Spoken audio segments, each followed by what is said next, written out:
İlk önce bir süreç başladı. Baştan sonu söyleyelim. Umarım dağ fare doğurmaz. Yani çünkü Türkiye'nin Avrupa ülkelerinin Kürt sorunu karşısında sabıkaları oldukça kabarıktır. Fakat şunu da unutmayalım. Kürtler de kendi tarihinden ciddi anlamda dersler çıkarmış.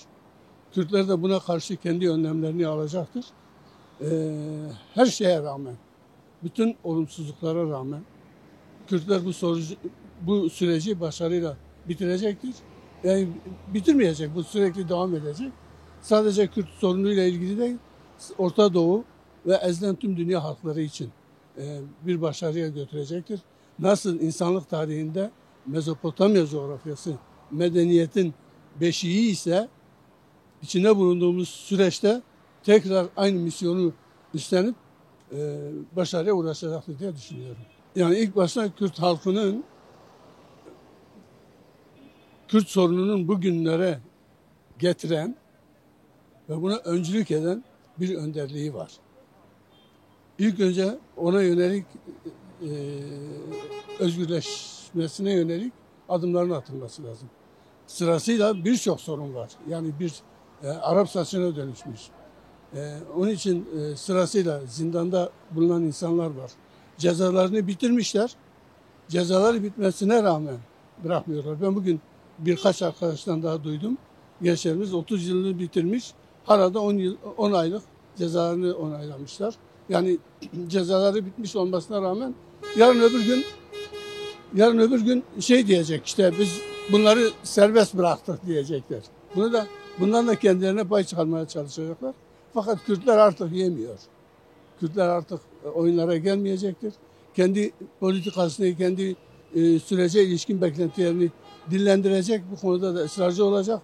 Sadece milletvekilleri DEM Parti değil, Kürt halkı bu konuda çok duyarlı. Bu süreci yakından takip ediyor. Takipçisi olacak ve vazgeçmeyecek. Ben sadece Kürt halkı için düşünmüyorum. Orta Doğu'da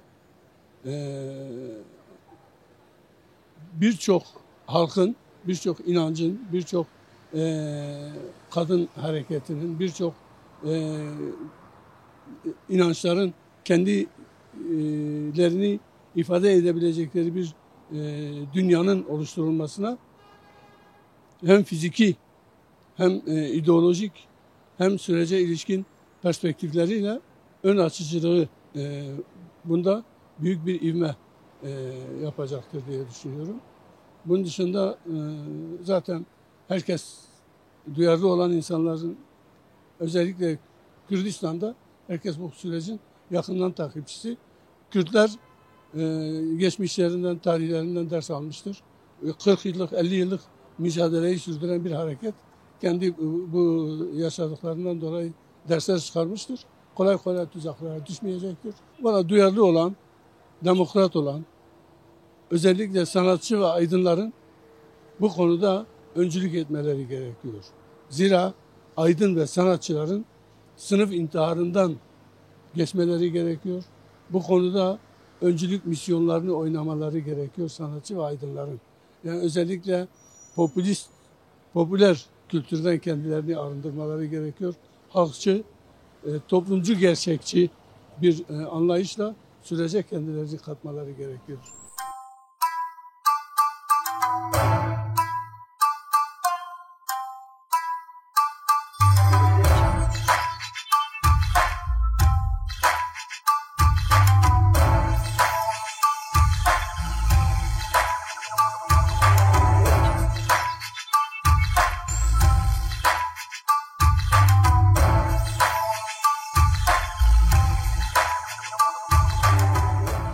Vallahi bu süreç çok hassastır. Biz istiyoruz bu komisyon yani çok böyle düzenli barış için, kayyum için, cezaevi için, bizim kimlik için, her şey için düzenli bir komisyon kurmalı. Ama sanki sallanıyor, ben öyle anlıyorum. Ama biz istiyoruz ki yani onun dünyanın Bahçeli bir konuşma yaptı. İnşallah böyle gerçek olacak. Kardeşlik dedi. Hepimiz kardeşiz. Kardeşlik bir komisyon kurulacak. İnşallah kardeşlik bir komisyon kurulacak. İnşallah. Biz de bundan bekliyoruz. Kürt halkı kendinin kimliğini istiyor. Kendi yani özgürlük istiyor. Kendin okulu, kendi dilini istiyor. Kendin sana söyleyeyim. Yani Kürt halkı biliyor, onlar biliyorlar Kürt halkı ne istiyorlar. Bizim de amacımız odur. Bizim bu amacı, Kürt halkının amacını hepsini yere getirmesi lazım.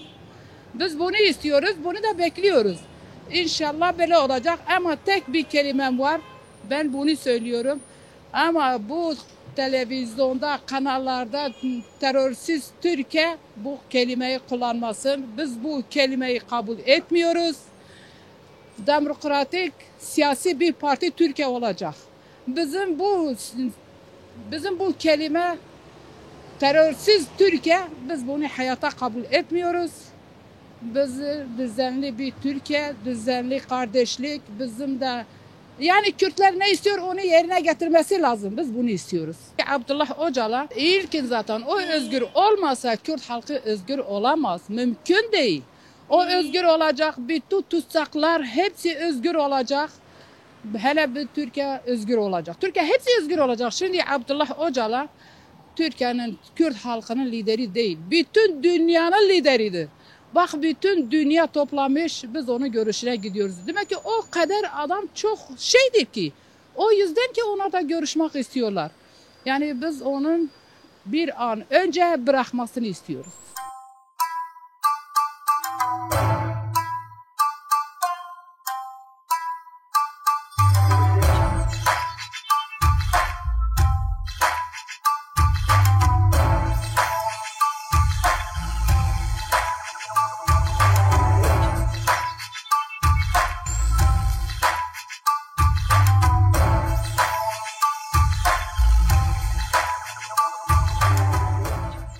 Bak şu ana kadar ne yaptı? Abdullah Öcalan ne yaptı? Söylediği sözün arkasında durdu. Şu anda şeyi bıraktı. Bu çok iyi. Yani hem biz Türk milleti, Kürtler için çok iyi bir süreçtir. Bunu kimse baltalamasın. Ben bunu özellikle açık yüreklilikle söylüyorum. Abdullah Öcalan'ı bir defa bir açık bir yere bırakmaları lazım.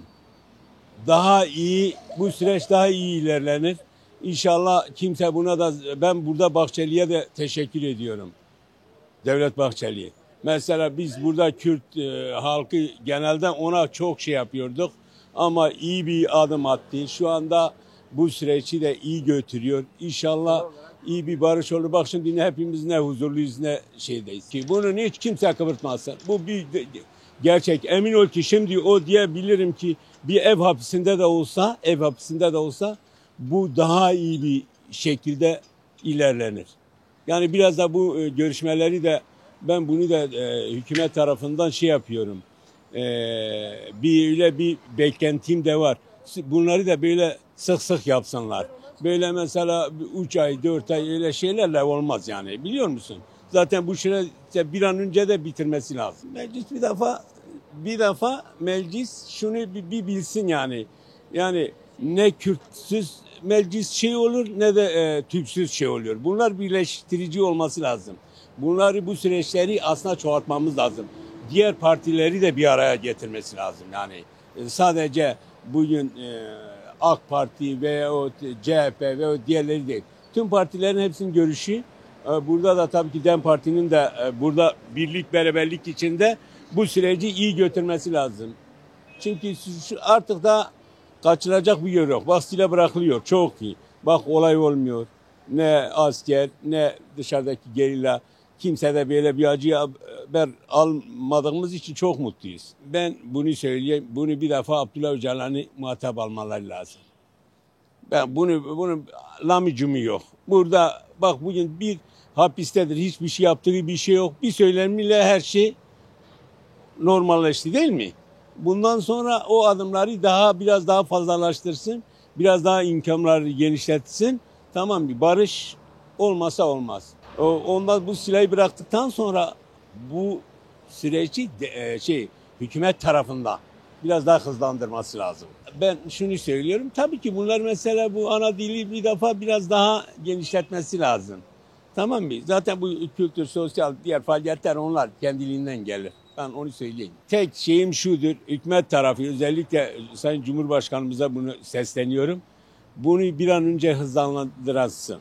Bak Sırrı Süreyya Önder abimi Allah rahmet etsin. Ben daha da o kadar yani yüreğim yanıyor ki. Onun attığı bu adımı inşallah sonlandırırlar. Hepimiz de birlik beraberlik içinde çok seviniriz.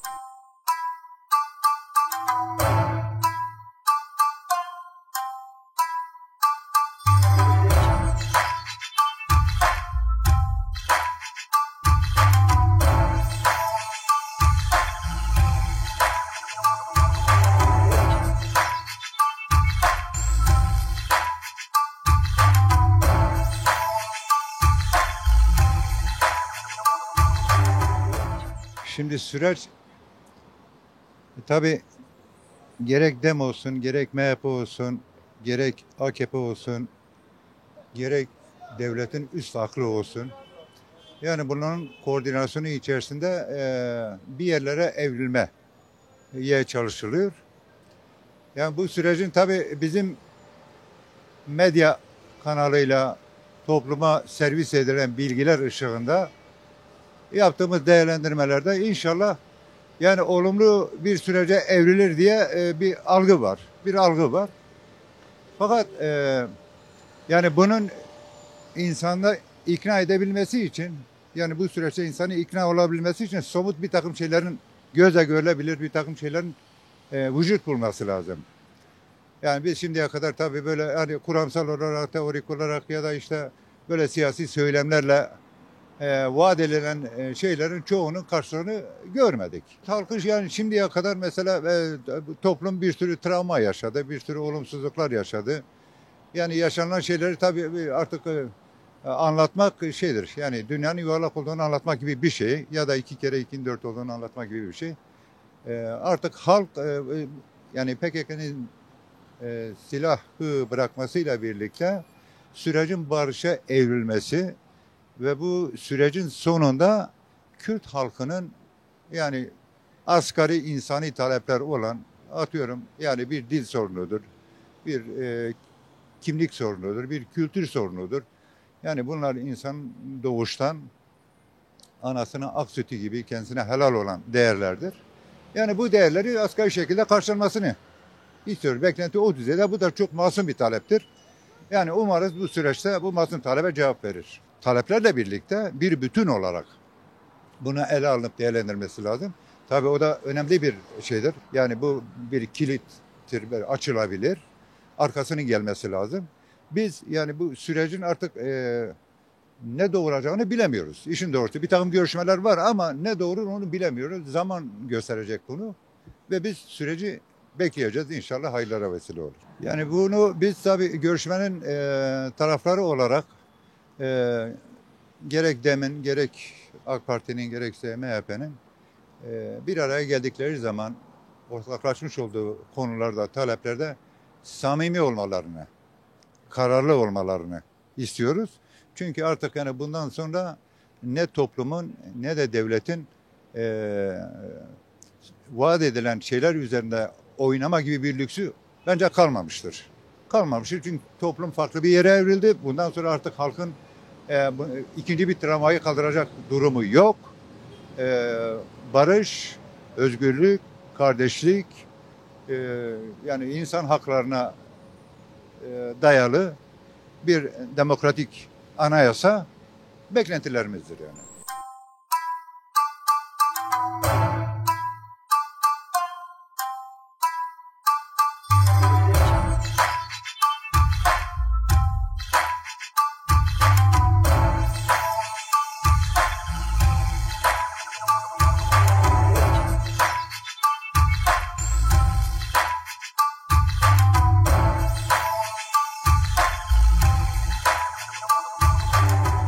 Kürtlerin beklentileri bellidir. Ortadadır. Yani tekrardan o teferruatlara girmemize gerek yok. İçeridekilerdir. En azından bu süreçte bir takım jestler yapılmalıydı mesela. Örneğin Demirtaş gibi. Benzeri. Hiçbir şey yapılmadı. Bu komisyonun verilen rol, ne yapacağı bu konuda ben bilgim yok, bilmiyorum. Biliyor musun? Eğer anayasal bir takım kanunlara uğraşırsa Kürtistan iyi olur. İyi olur. Bu konuda Sayın Öcalan'ın söylediklerine tamamen katılıyoruz. Her şey orada insanlar ortam oluşursa bu tür demokratik alanlar da kendinden gelir. Umarım herkes Öcalan'ı dinler. Umarım. Kuşkusuz yani tüm bunlar birbirine bağlantılı şeylerdir. Yani diplomaside bir takım şeyler söyleniyor. Asıl şeyler söylenmiyor. Bütün mücadele herhalde bir takım şeyler içindir. Öcalan'ın da özgürlüğü bunun içindedir. Biliyor musun? Sadece karşı taraftaki o psikolojik süreçtir. Halkın ikna edilme sürecidir. Elbette yani Öcalan çıkmadan ne olabilir ki? Ne olabilir ki? Öcalan'ın etkisi büyüktür. Öcalan şu anlamda diyorum ben birçok açıdan değerlendiriyorum. Öcalan şu anda içeridedir.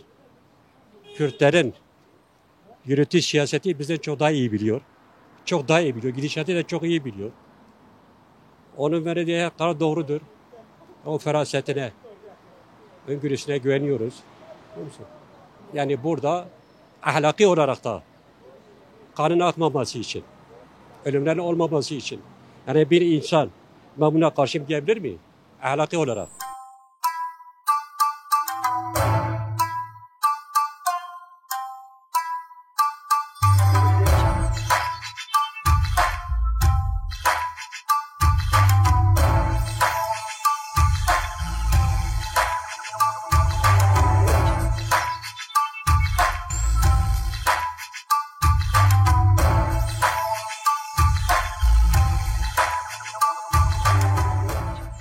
Ben barışa kesinlikle taraftarım, barışı istiyorum. Fakat Erdoğan'ın kurtuluşuna hayır diyorum. Şimdi komisyondan söz ettiğiniz 51 kişilik bir komisyon konuşuluyor. Bunun 21'i AKP'li olacak. 4 tanesi MHP'li, etti 25. Bir tane de o sakallıların 26. Çoğunluğu elde sağladı. Oradaki diğerleri ne yapacak orada? Her partiden eşit şekilde ikişer kişilik mecliste grubu olsun olmasın.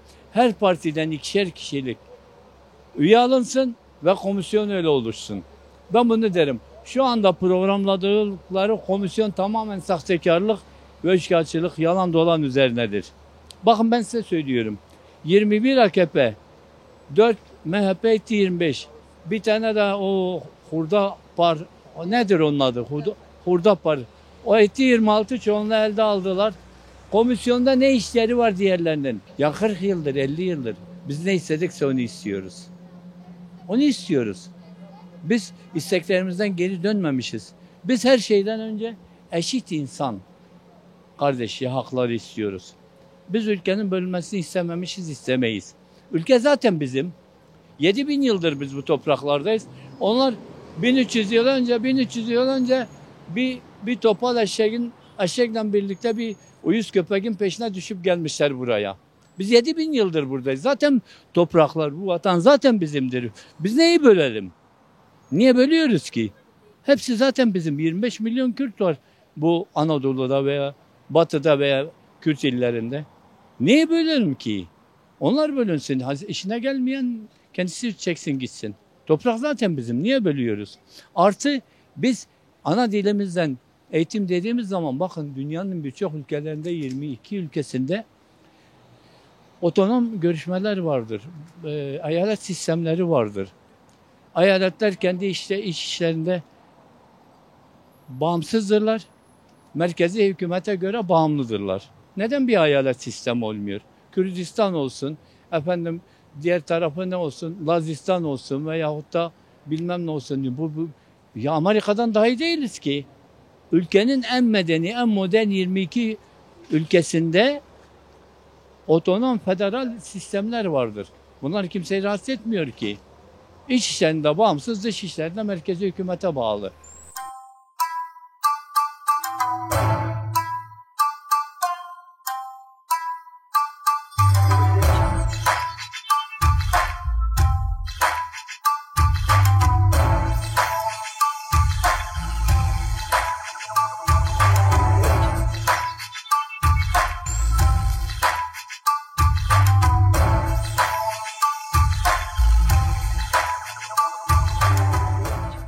yani sürece eşit, adil, hukuki bir çalışmayla insanların insanca yaşaması için gerekli adımların atılmasını yani temenni ediyoruz.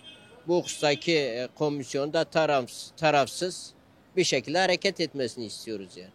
Yani eğer ülkenin bütünlüğü hususunda bir çalışma yürütülüyorsa bütün fraksiyonlardan birer temsilcinin olması, bu temsilciler doğrultusunda bir birliktelik sağlanması daha iyi olacaktır diye düşünüyorum yani. İşte zaten sıkıntı orada yani yaramız orada yani yıllardır Kürtler insanca yaşamdan uzak bir şekilde yaşamaktadırlar. Türkiye'nin batısındaki insanlar ne yaşıyorsa doğusundaki Kürtler de aynı şekilde yaşamalıdır. Yani dediğimiz gibi çalışmalar bu yönde olmalıdır yani. Elbette ki fiziki özgürlüğü olmalı ki çalışmalar daha bir bağımsız şekilde seyredebilsin. Yani kapalı kapılar ardında hareket etmektense açık bir şekilde masanın bütün tarafları bir araya gelip ortak bir uzlaşı içerisinde bulunmalıdır diye düşünüyorum. Öcalan'ın etkisi inkar edilemez bir etkisi vardır. Dediğimiz gibi yani yıllardır içeride yattığı halde yani bir beyanıyla uzlaşma yani yarı yarıya sağlanmış oldu. Yani uzlaşmanın sağlanabilmesi için büyük bir etkisi, büyük bir rolü vardır diye düşünüyorum. Çağdaş, uygar bir şekilde tüm toplumun yani tüm kesimlerin yaşanması için tarafların elinden geleni yapmasını temenni ediyoruz. Yani ilk başta anayasal bir düzenleme ve ana dilde eğitim tabii bu olmazsa olmazlardan olması gerekiyor. Yani bir de bir halkın kültürünü, dilini, ondan sonra örf ve adetini yasaklarsan zaten sonuç olarak hiç hoş olmayan olaylar ortaya çıkar. Belki 40 yıldır içinde bulunduğumuz ortam belli zaten. Yani herkesin özlem duyduğu bir barış süreci var. Bunun temennisiyle yaşıyoruz ama inşallah sonuçlanır. Yani benim çağrım herhangi bir siyasi menfaat gözetmeksizin tamamıyla herkes şimdiki iktidar olsun, iktidar ortakları olsun, elini taşın altına bırakarak herhangi bir oy kaybı şey falan düşünmeden bu süreci sonuca kadar götürmek.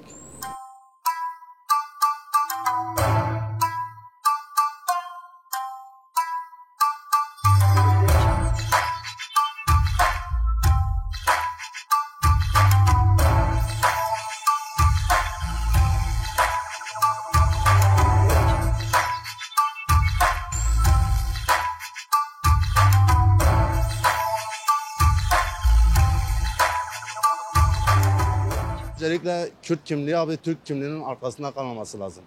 Türk kimliğinin altında bir kimlik olarak olmaması lazım. Ben Kürt'üm dediğin zaman adamın bana sen Türk Cumhuriyeti'ne bağlı bir Kürtsün dememesi lazım. Bu şekilde olması lazım abi. Hani Kürtlerin arka planda kalmaması lazım abi bu süreçte. Siyasi tutsaklar bu barışın yürütebilmesi için öncelikle siyasi tutsakların serbest bırakılması lazım. O tür dosyaların kapatılması lazım ki barış daha samimi bir şekilde olsun abi. Zaten teklif olarak ilk başına meclisi teklif ettiler. Mecliste hatta devlet bile teklif ettiler. Mecliste ona hak olarak Devlet Bahçeli teklif etti abi. Bu yüzden tabii ki de onda fiziksel olarak özgürlüğünün sağlanması lazım ki daha samimi bir barış hani halkın önünde olsun diye. Kürtse Kürt olacak abi. Hiç kimsenin alt kimliği olmayacak abi. Öyle söyleyeyim abi. Halktan isteğim hani ucuza satılmasınlar abi. Kürtlüğünü bilsin abi. Hiçbir zaman hiç kimsenin altında kalmasınlar. Hiçbir devletin altında, hiçbir gücün altında kalmasınlar abi. Hani emne beniyek, emme herin bu yek uyek. Valla umudumuz şimdi tabii ki kan dökülmemesidir. İnşallah bu süreç iyiye gider. Tabii ki birileri bozmazsa. Birileri bozmanın peşindedir. İnşallah kimse bozmaz.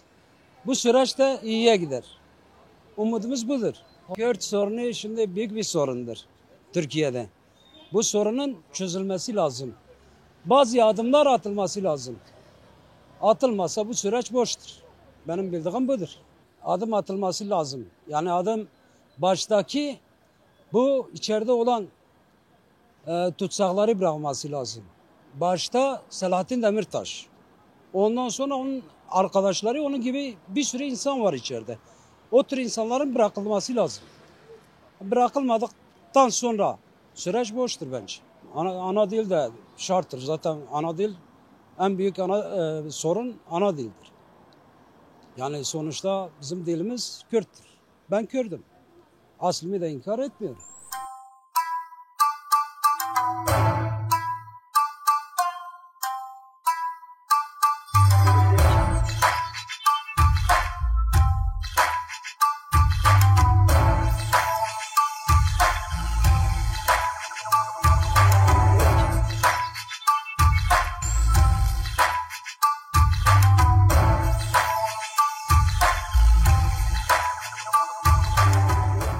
Yani bu komisyonda Türkiye'nin demokratikleşmesi için bir karar arıyorsa, insanların mutluluğu, refahı için güzel bir şey olur. Barış, kardeşlik, bu ülkeyi beraber kurduk, beraber de yaşamak, beraber nimetleri yemek, faydalanmak hepimizin görevi. Geniş kesim olması lazım, akademisyenler, sivil toplum kuruluşları, yani çoğulculuğun kabul edebileceği, herkesi kucaklayabileceği bir ortam olması lazım. Yani önce yasakların kalkması lazım. Yani şimdi tepeden her şeyi istemek de doğru değil. Önce bir ülke demokratikleşse, bir herkesi kucaklayacak bir anayasa olsun. En güzeli bu. Kavga, gürültü, ölüm olmasın, gözyaşı olmasın, hanlar ağlanmasın. Kardeş barış içinde bir Türkiye istiyorum. Kürt halkın talebi ana dilde eğitim vesaire. Bir de içerideki siyasi tutukların bırakılması. Bütün talep bu şu anda. Onun dışında başka bir istemiyorlar. Ama buna artık devlet hangi düzeyde, hangi aşamada, nasıl cevap vereceğini bilmiyoruz. Biz de onu bekliyoruz. Bakalım. Kanun durmasını, savaşın durması, içerideki tutukların bırakılması, ana dilde eğitimin serbest olması, anayasada Kürt halkının Türklerin talebi yani istediğleri tüzüğe geçmesi yani. İşte olursa iyi olur. Yani orada Kürtlerin istemleri tüzüğe geçerse o zaman resmi olur. Ana dilde hakkımızı istiyoruz yani. Yani ilk önce bu savaşı durdurmak istiyoruz yani. Ama Cumhur İttifakı bunu yapmıyor yani. Gayesi o değildir yani. Kürtler bak ölüyor, hapse gidiyor, zindana gidiyor. Kürtler ne yapacak? Barış istiyor, Kürtler bir şey yapamaz ki. Yetkililere diyorum bu işi çözün, bitirin bu işi. Sonlandırsın. Kimse ölmesin. Türkiye iyi olsun, ekonomi durumu iyi olsun. Bu para şeylere harcanmasın, birbirini öldürmek için harcanmasın.